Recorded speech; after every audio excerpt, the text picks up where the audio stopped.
In the Unresolved Problems segment tonight, the Council on American Islamic Relations wanted me punished for speaking honestly about how I feel when I see people in Muslim garb at the airport. Megyn Kelly spoke to a leader of their group yesterday. Everyone is recognizing now that perhaps it wasn't a good fit between the network and Mr. Williams. Why is that? Why is that? Because you're not allowed to express your honest opinions? No, because he had views on a number of issues that didn't reflect the viewpoint of the station. Is it more of a service to this nation if you allow honest, non-bigoted men like Juan Williams to express their concerns and then have an open dialogue about how we can get past that? Or is it better to stifle that free speech and opinion by firing him? We can have an open dialogue, and that's exactly what a dialogue is. It's give and take. He says something, we react to it. You seem to think that only he should be able to say something and we shouldn't react to it. Is that your definition of a dialogue? Seems to me Mr. Hooper was actually looking to shut down the dialogue. But some American Muslims want us to be sincere about our feelings so we can have an honest discussion. And joining us now, Dr. Zuhdi Jasser, President of the American Islamic Forum for Democracy. Dr. Jasser, when you hear this kind of rhetoric that somehow suggests that, yeah, we have the right to respond to Juan Williams and then they have the right to fire him, doesn't that say we're shutting down the dialogue?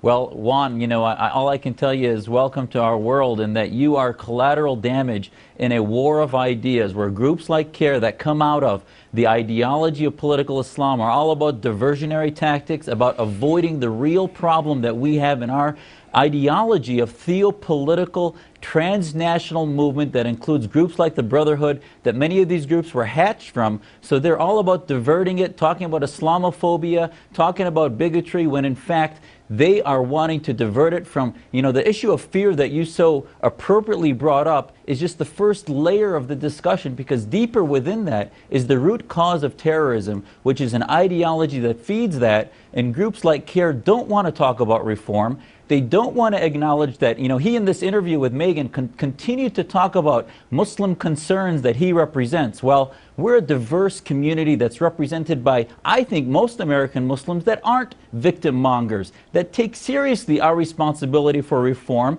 and are going to listen to your entire interview and realize that the vast majority of what you says acknowledges that Muslims have equal rights, but also acknowledge a reality of fear that needs a deeper treatment. Well, you know what was striking to me was listening to him say that somehow anybody who has different views should not be allowed on NPR because NPR should represent only one slice of the spectrum. I wonder if this isn't some kind of Islamic law. Is that what he's saying, that it should be that you must represent a specific point of view? You can't have a full-throated, full-hearted dialogue that includes all point of views, and he says that I shouldn't be on NPR if I diverge from their perspective.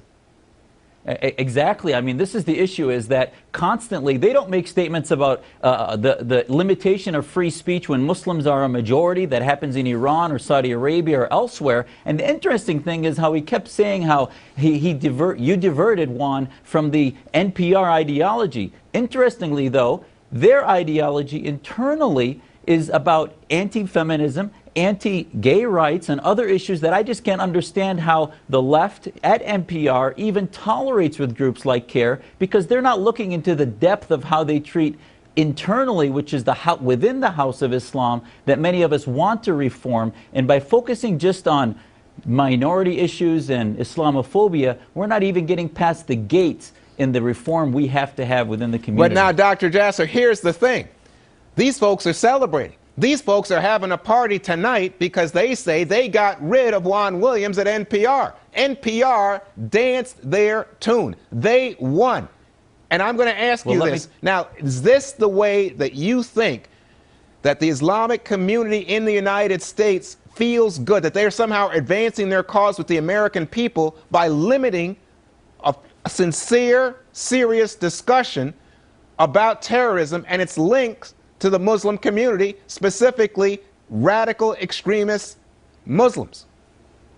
Juan, I can't tell you how important this issue that you just asked is because they may be dancing, but they don't represent the American Muslim communities that I know. We are a diverse community. The vast majority of us realize that this is destroying American opinion about Muslims and how relevant Americans feel we are to the solution. Most of us realize that this is a Muslim problem that needs a Muslim solution. It's not the Islam I practice. It's not the Islam most Muslims I know practice, but it is an Islamic problem that only we can fix. I'll remind you of Nidal Hasan. Nidal Hasan was ignored by most of his colleagues, not because he didn't have any signs of radicalization that his fellow officers feared, but because they were worried that the same thing would happen to them that happened to you. And most of us Muslims are horrified, and we don't have our head in the sand like CAIR. We're not trying to divert and avoid the real reforms that I'll tell you. There are many other Muslims like myself. We formed an American Islamic Leadership Coalition of other organizations that don't toe the line of the Muslim Brotherhood and their ideas. But Dr. Jasser, like one last quick question for you. When you look at the kind of rhetoric that was coming from the Times Square bomber, where he talks about a Muslim war, the first drop of blood, doesn't CAIR have any response to that? They get me fired, but where is their response to a man who's trying to blow up Times Square? They don't have a response. Why? Because it involves them deconstructing their whole modus operandi, which is that faith, mosque, and government are mixed.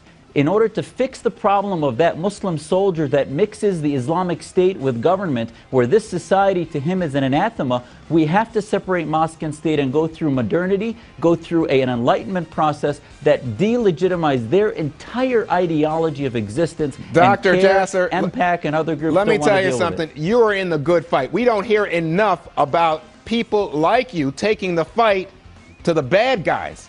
Thank you very much for what you're doing. Keep it up. Absolutely. Thank you for waking up America, Juan. You're plenty more ahead as the Factor moves along this evening.